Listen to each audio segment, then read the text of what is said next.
And welcome to our August Professional Learning Power Hour. Before we actually start getting into the content, just a few housekeeping items. We will have time to answer questions at the end of the webinar. You are certainly welcome to put your questions in the Q&A. If we're able to answer them during the webinar, we absolutely will. If it's something that we need to follow up with you on, we are happy to do that. We will be using the chat for participation during the webinar today as well. So I just want to make sure everybody has a moment to find the chat. We'll queue you up when it's time to hop in there. Don't worry, but just want to make sure you're aware of that. And let's go ahead and get started. So every third Thursday, Rivet hosts the Professional Learning Power Hour. This is our opportunity to highlight latest research, best practices, tools, resources that we find that are related to high quality curriculum-aligned professional learning. As you know, that is near and dear to our hearts, and I know yours as well, and that's one of the reasons why you're here today. For those of you that I have not had a chance to meet, I am Jennifer Wells. I am our Director of Product, and I'm excited to be with you here today to talk about RFPs. A little bit of background about Rivet if you're new to us. Our vision at Rivet Education is that every educator receives the best resources and support available to provide all students with the educational opportunities they want and deserve. And the way that we contribute to this vision is by defining high-quality professional learning and creating tools and services to support state and local education agencies in putting that definition into practice for teachers. And we're here today to talk about RFPs. So when you hear the phrase request for proposal or RFP, I understand you might feel like a little bit of a shudder through your body. You are not alone in that. For those of us that have crafted an RFP in our career, or perhaps been in charge of responding to or participated in responding to RFPs, we know that they can seem like a necessary bureaucratic, maybe evil, evoking some anxiety and some frustration.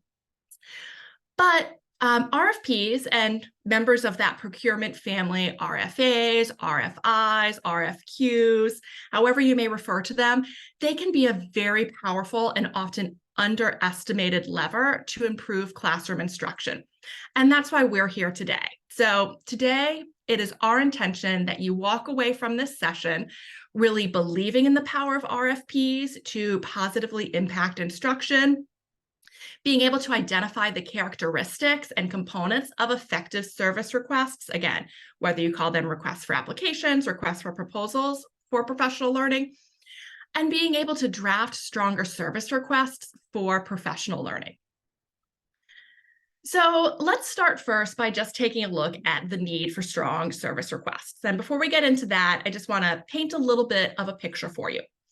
Let's say a state signs into law a requirement for LEAs to adopt high-quality ELA materials grounded in the science of reading by the 2024-25 school year. If we think about an LEA, a district, after adopting an HQIM, a district in the state now needs to put out an RFP for professional learning services to support teachers and leaders in really using it effectively. Now, unfortunately, in this case, the RFP was written without concise language. It did not have clear goals and objectives for the professional learning provider, and it also didn't have a strong rubric. The RFP was written by a small team within the district, and it didn't include input from teachers and school leaders. So because it didn't have the concise language, it didn't have the stakeholder input, it didn't have a strong rubric that eliminated ineffective or unproven vendors, the district was left with a pool of vendors to choose from that was, to be honest, less than ideal.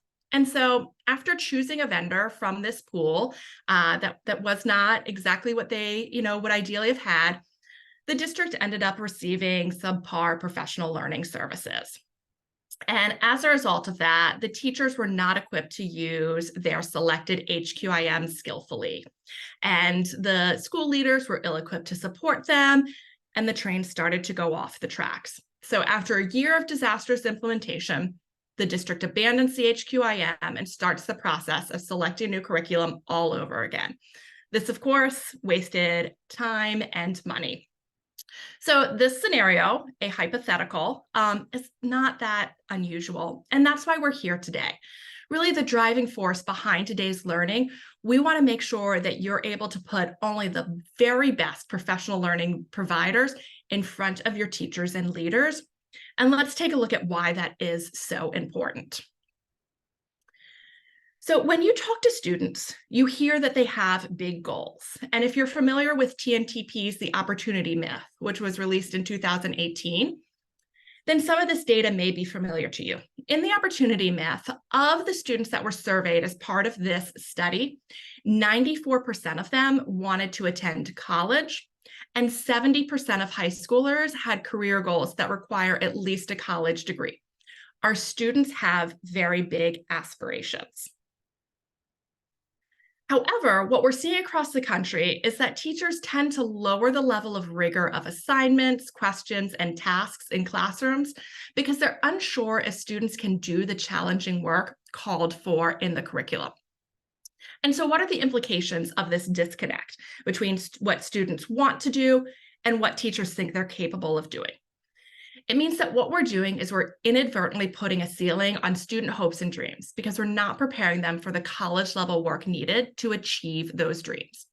The Opportunity Myth highlighted this, and one of the pieces of data that they highlighted is that in a single year, the average student spends about 530 hours of the approximately 720 hours in their core classes on assignments that were not grade level appropriate. They weren't rigorous enough to actually prepare them for that college level work. So that comes out to about 74% of their instructional time that is not on grade level. So I want that to sink in for a moment. Like 3/4 of their time was spent on assignments below their grade level. And so what that means is that we had a problem of far too students leaving their K-12 experience equipped with the knowledge that they need. To equip students with the knowledge and skills they need to be successful in college and a career, we need to make sure that we provide them with access to highest quality instruction every day.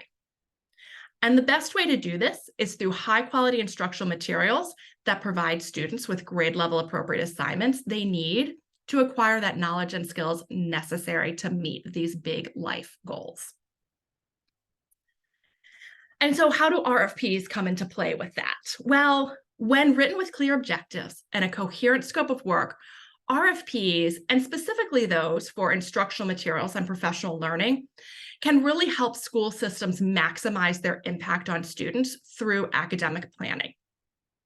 The problem is that most of the RFPs on the market are not well written. And a poor quality RFP is going to increase the likelihood of low quality bids from potentially unqualified vendors, resulting in schools and school systems being stuck with instructional materials and professional learning services that are not going to improve instruction. A strong RFP, on the other hand, this is more likely to result in a high quality vendor pool, more likely to mean that there's been an effective use of both ELA time and money. And of course, that means that we're going to get strong results for teachers and students. So now that we've got a picture in our mind of why a strong RFP is so important, let's take some time looking at what actually makes a service request strong. So we'll do a little bit of defining of that for you. So regardless of what you call them, RFPs, which is what I've been using throughout the session, a service request, a contract document, it can be really easy to underestimate their power. The RFP process, from drafting to contracting, it can feel overwhelming, it can feel bureaucratic, it can feel unnecessarily cumbersome. Sometimes just getting that RFP out the door can feel like the win. But what's really important is to remember that quality matters. When done well, RFPs are an important lever that education leaders can use to provide that effective support for teachers and to improve student outcomes. Over the course of 2022, Rivet reviewed hundreds of RFPs, and what we found is that 1 in 3 of those RFPs was ineffective. And so what actually can make an RFP ineffective? Based on what we saw in our analysis, there were a couple of big things. Low quality RFPs, they have scopes of work and outcomes that are not well defined. This is going to result in unclear expectations of what services need to be provided and what success is going to look like for that LEA. They had unclear information about how many teachers and leaders will need to participate in the professional learning sessions. So this can lead to an inadequate number of facilitators and a budget that isn't going to work. And of course, budgets that are unclear or not included, that's leading providers to guess at how much to build their proposal on. So in the same way that you want to be transparent about salary ranges when you're hiring staff, you should also be transparent about the amount of money you have for your PL services so that you're not wasting providers' time putting together proposals that are outside of your budget range. And finally, providers need time to craft quality responses. I know this is something that can be very hard to do. Service requests often happen on short timelines. It's usually because you've realized, oh my goodness, we need this and we need it soon. But just keep in mind that the best PL providers are going to be busy. And so they're not going to be able to respond to an RFP on a really short timeline. We recommend at least 30 days is ideal for your bid to be open. Just on a personal note, before I was with Rivet Education, I was Director of Professional Learning at LearnZillion. And so I can tell you that I've experienced the poor quality RFP firsthand. And it makes it really tough because it left me as the provider to guess at what you needed. And if my guess wasn't correct, I had no way of being able to work with you to say, I put this proposal together. But of course, there are lots of different ways that we could put the proposal together without knowing what you need, what your limitations are, what you're really looking for. We're taking our best guess, and we have no way of letting you know, here's all the different ways that we could potentially do this based on what you need. So we spent some time talking about what makes an RFP not high quality. Now let's really focus in on characteristics of what is going to make them strong. Your RFPs should reflect the specific needs and local context. There are many characteristics, though, of strong RFPs related to curriculum-based professional learning that are going to be true regardless of your specific needs and local context. So to start, you want to make sure that you describe a clear vision for instruction in classrooms across your system and how your instructional materials support that vision. You want to make sure that you clearly define the goals you're trying to achieve or the problem you're trying to solve through a contract with an outside professional learning organization. Strong RFPs demand high quality, effective professional learning that is deeply connected to both the content and the instructional materials that educators use, and that reflects best practices for adult learning. You also want to make sure that your RFPs set the expectation that professional learning should address the needs of educators at every level of the system, from teachers to school and district leaders. And you'll want to keep in mind the experience level as well. Are you going to have a consistent number of new teachers each year that are going to need to start at the launch? Do you have teachers who have been experienced with the materials and need some additional support? That context is really helpful. You also want to make sure that you prioritize sustainability by providing requires to commit to building your capacity to continue supporting teachers and leaders in their learning after the contract ends. And make sure that your RFP contains clear and realistic information about your budget, timeline for when work and deliverables need to be completed, and limitations and requirements that will impact the delivery of professional learning. Do you already have your calendar set and you know specific days that you're going to require a vendor to be able to work with your teachers and leaders? Putting that up front in the RFP is so helpful, for example. And so you want to make sure that you prioritize the quality professional learning among this criteria used to evaluate proposals. So we understand we've got some characteristics that are going to be true of a strong RFP, no matter what our context. But it's not just that they have a clear set of characteristics. There's also crucial components that they must have. So that's going to include the introduction, background and context, goals and outcomes, scope of work. Make sure there is a timeline that you know what your required qualifications are going to be are included in there. You want to make sure that you're including your methodology for evaluating proposals, as well as any submission requirements you may have. And of course, if there are any state or local regulations or legal notifications or requirements that need to be included. We're going to take a closer look at some of these components. I won't go through them all, but I really want to hone in on 6 sections that can really have the highest impact in determining the quality of the proposals you'll receive. So your service request is going to start with your introduction and background context. And this is where you quickly say what you want, who you are. So your introduction is going to be a summary of the RFP's purpose. You want to make sure that you include an abridged description of the services that you're aiming to procure. And then you've got the background context. This is a section where you should provide potential providers with the relevant background information and context for those services that you aim to procure. So you might want to consider sharing information about the size and composition of your LEA, your vision for teaching and learning. Where are you in your instructional materials journey, the problem you seek to solve, and the path that led you to seek support from a vendor? It's also helpful to include information about past or current initiatives and projects that fall outside of, but are still closely related to the scope of work described in the RFP. So remember, this section, it's really more about, really more than just providing a quick overview of the demographics of your LEA. It's really about providing potential providers with the information they need to put together the best proposal for you. If you put in there the total number of teachers in your LEA, but not all those teachers are going to need to be part of the professional learning, it's going to end up in a mismatch. So you want to think about, how can I get really specific about who is going to be served by this RFP and provide that context so a provider can really put together a proposal that's going to best meet your needs. The next 2 sections, goals and outcomes and the scope of work, this is the heart of your request. This is where you're going to get the opportunity to define what you want and also how you're going to hold your vendors accountable for delivering it. So when it comes to goals and outcomes, LEAs can work with their selected vendors to refine the goals and outcomes during the project. You can do this during the contracting phase and over the course of the project. However, clearly outlining your goals for the project in the RFP, this is going to increase the likelihood that you're going to receive proposals that fit your needs.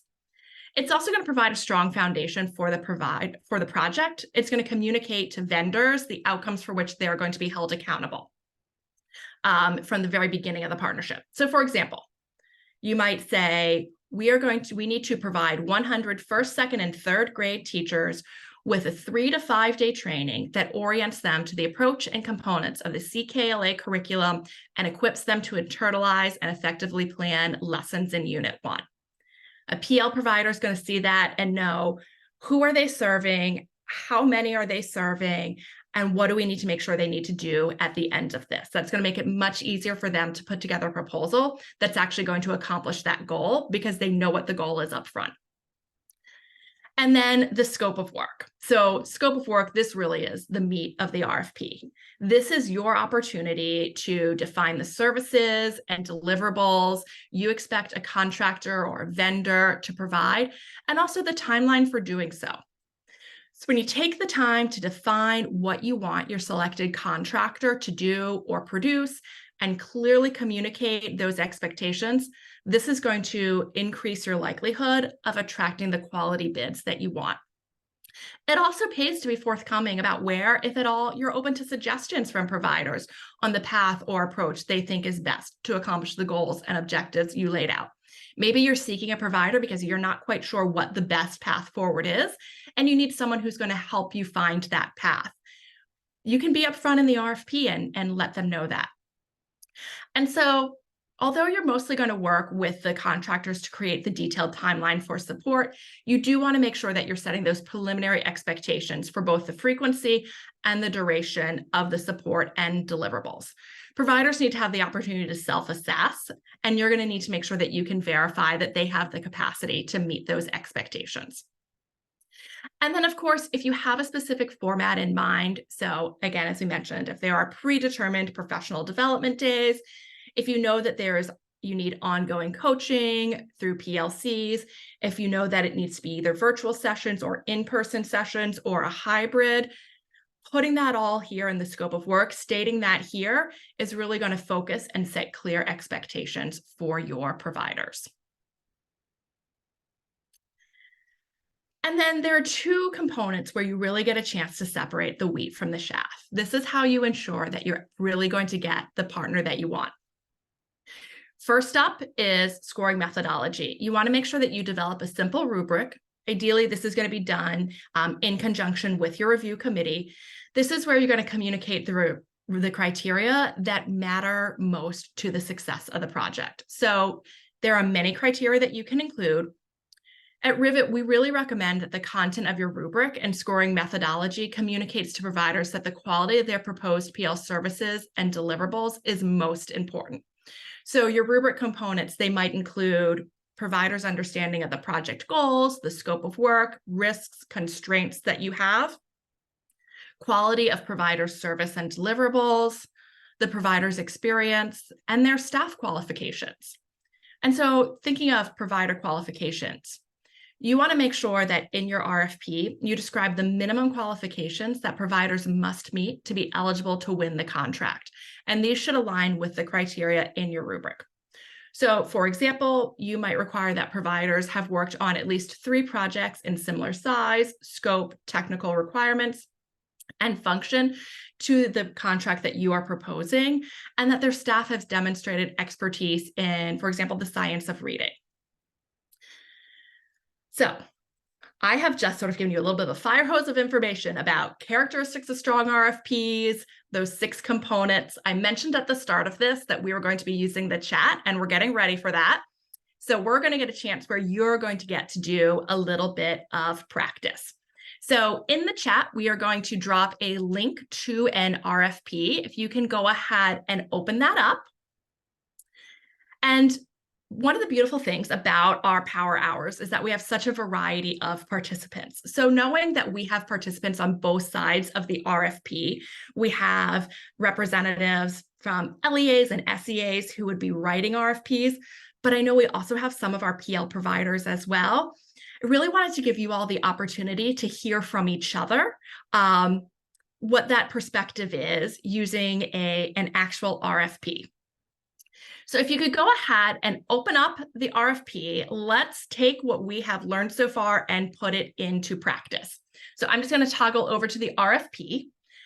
We're going to take a look at pages 2 through 4. So I just want to make sure you're scrolling there, pages 2 through 4. And I'm going to give you some time to skim through pages 2 through 4. If you were responding to this RFP, so if you're one of our PL or HQAM providers on the call, I want you to think about how does the scope of work inform the proposal you would put together? And if you are someone who would be on the writing RFP side, so if you're a state or district leader, I want you to think about how does the scope of work inform the way you would approach a similar RFP in the future? I'm going to go ahead, give you 5 minutes to do some skimming and collect your thoughts, and I'm going to ask you to share them in the chat.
We're about halfway through our time.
I just reshared the link to the RFP. Let's take about 3 more minutes to do some skimming of it and then think about our responses. Again, it's just pages 2 through 4.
All right. So we've had a chance to skim.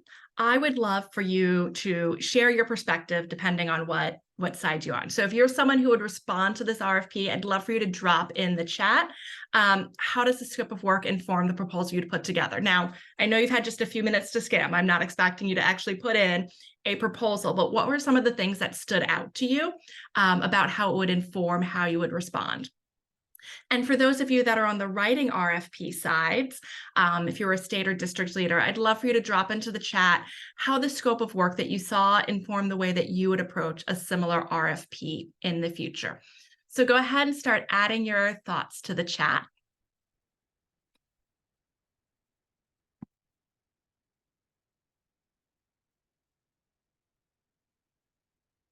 Thanks, Lauren, for getting us started.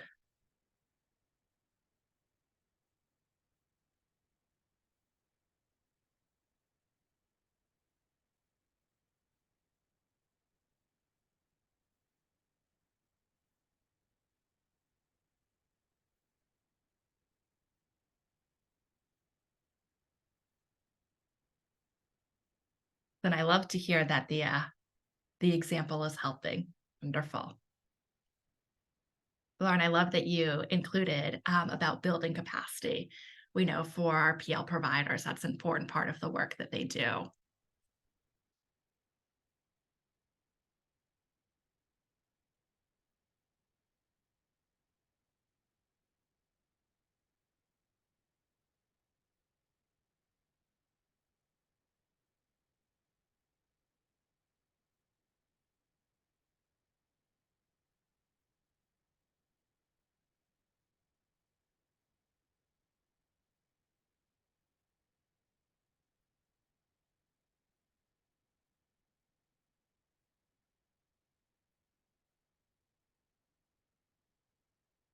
Take about 1 more minute to share your perspectives.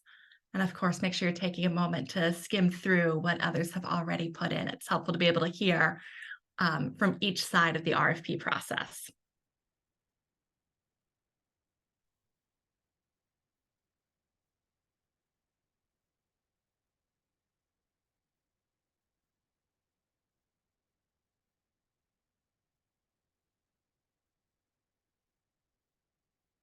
We've got some great things that you all have pointed out. I just want to take a moment to highlight some of them. As I mentioned, Lauren, you talked about building capacity in the coaches to um, sustain that continuous improvement. Absolutely. Lauren, you pointed out the clear expectations, how often the meetings should occur and with who. So yeah, if you are responding to this, you know what this is going to mean for your capacity as an organization. You also highlighted the context on recent literacy grants, so you know that there's going to be that focus on literacy instruction. Brooke, I think you make a great point about wanting those explicit details about district goals and expected outcomes. That's always helpful to have.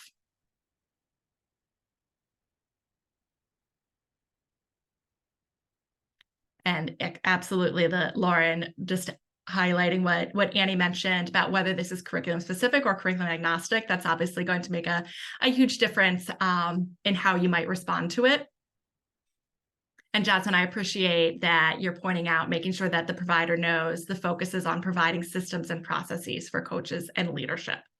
So you've had a chance to see now how this can inform your work as someone who writes the RFP, how a strong scope of work can inform that. And you've had a chance to think about as a provider, how that also informs your response. I'm going to go ahead and keep us moving because we're going to look at one other aspect of this RFP. I want you now to take a look at the evaluation and contract award, and that's going to be on pages 7 and 8. So again, depending on which hat you wear, if you're responding to this RFP, I want you to think about how would the evaluation criteria presented impact your proposal, and if there's additional information that you would want or need to really feel like you're putting together your strongest proposal. And if you're on the writing RFP side, as you're skimming through pages 7 and 8, I want you to think about, if you were writing this RFP, how could you have strengthened the evaluation section? So let's go ahead. Let's take 5 minutes again to skim and do some thinking, and then we'll hop back into the chat.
Great. I see some thoughts starting to come in. Let's take another minute to finish up our skimming. And once you've got them, feel free to start adding your thoughts to the chat. Again, if you are responding to this RFP, how would the evaluation criteria presented impact your proposal? Additional information you'd like to see. If you're writing the RFP, how would you have strengthened this evaluation session?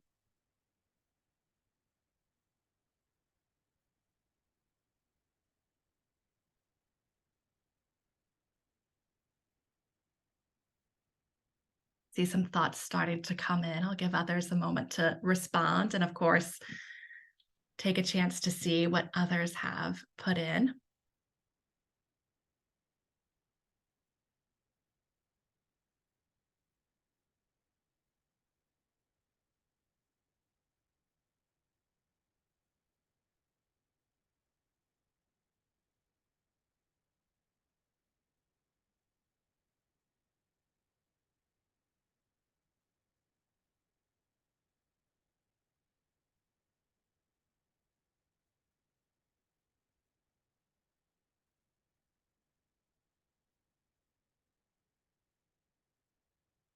So a lot of commonalities in what we see. You make a point, I see points being made that you're looking for some specific criteria, that having the more detailed rubric for the evaluation criteria would help strengthen the evaluation section, really outlining what they are looking for. Absolutely. Those technical requirements. Wanting to see more specifics in that evaluation section, and really being able to align to discrete scopes and objectives. Very helpful. Definitely some great noticings there.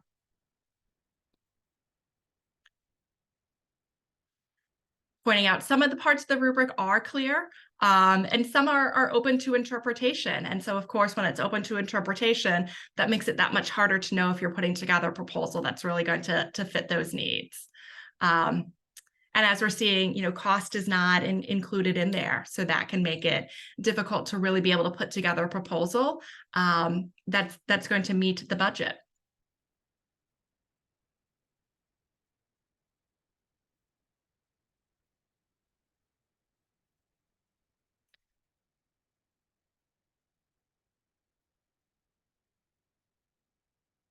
So what we saw in this RFP was, they were clear in what they're looking for.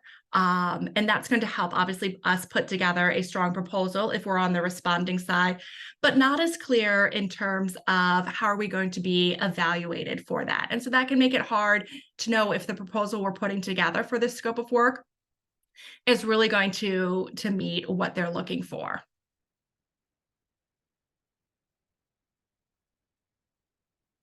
Yes, and Annie, of course, like this highlighting that we can often undervalue that evaluation section. This is such an important part of that RFP.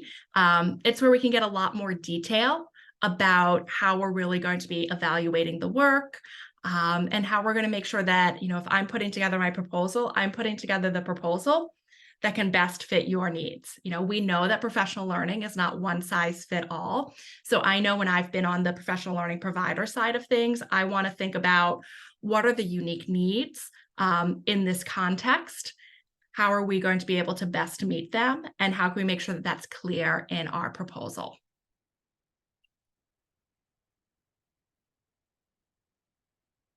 We're a smaller group today, so I'd actually love to open up the opportunity if someone wants to maybe elaborate a little bit more on what they saw and how this impacts their work. Again, this is a wonderful opportunity for us to hear from the perspective of both sides of this work. We don't often get that opportunity. But as you're thinking about, for those of you that respond to RFPs, what do you feel like really is going to help you put together that strong proposal? Anything you want to elaborate on? Or for those of you that write RFPs, how what you saw informs your work, whether it's because you want to make sure that this is something that you're replicating or something that you would want to strengthen. Happy to hear your thoughts off of mute. I know sometimes that can be a little bit easier. So if you want to raise your hand, we're happy to take you off of mute to do so.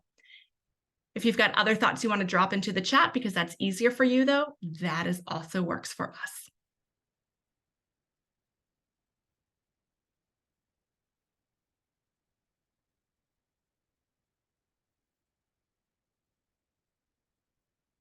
Oh, great. We've got some raised hands.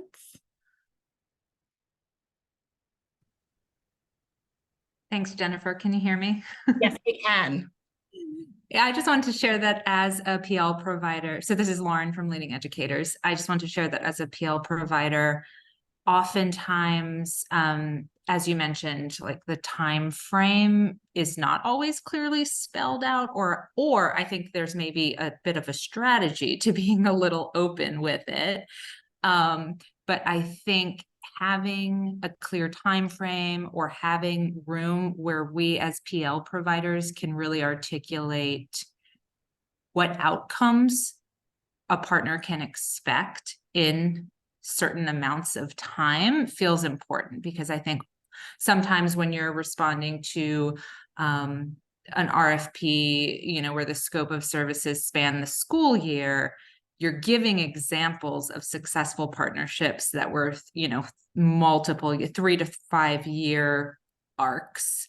And so having a prompt that really allows a provider to describe what outcomes happen in year 1, what outcomes can happen in year 2, depending on, I think, the intensity and the length of the partnership is really helpful when there's kind of like, I think, openness in the time frame, or if it is just a year, being very realistic about what you can expect, particularly in terms of student outcomes there.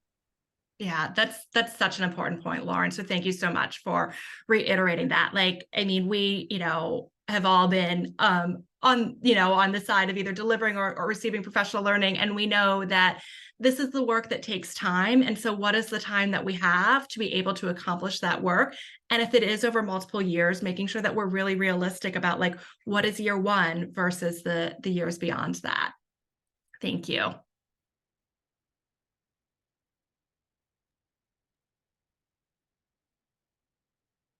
Hey Jennifer, can you hear me? Yes. Hi, Jasmine. Hey, how are you? I was just thinking, kind of listening to, and you made the point just a moment ago about it's not one size fits all.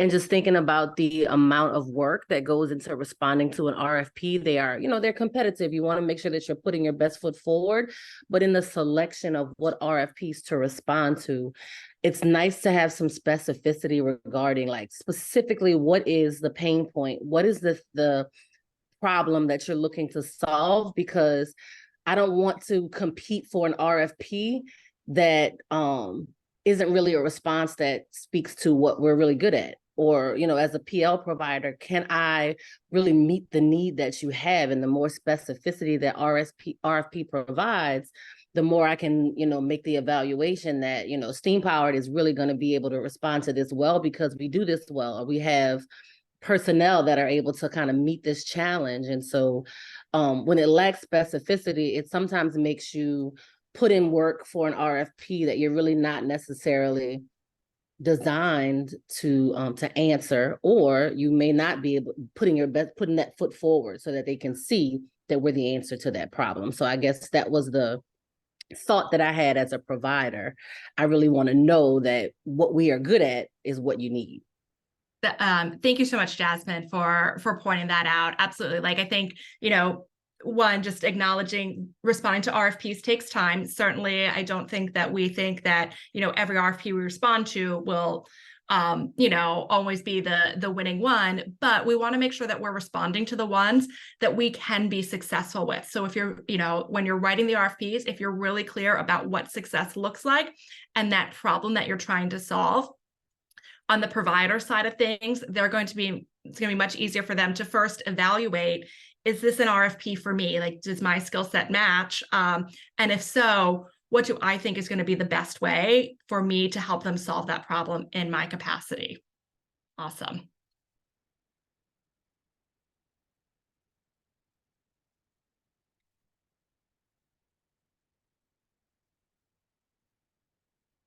Yeah, Jennifer, and this is Lizzie. I'm one of the co-founders of Rivet. So I've been on the Rivet side, I've responded to RFPs.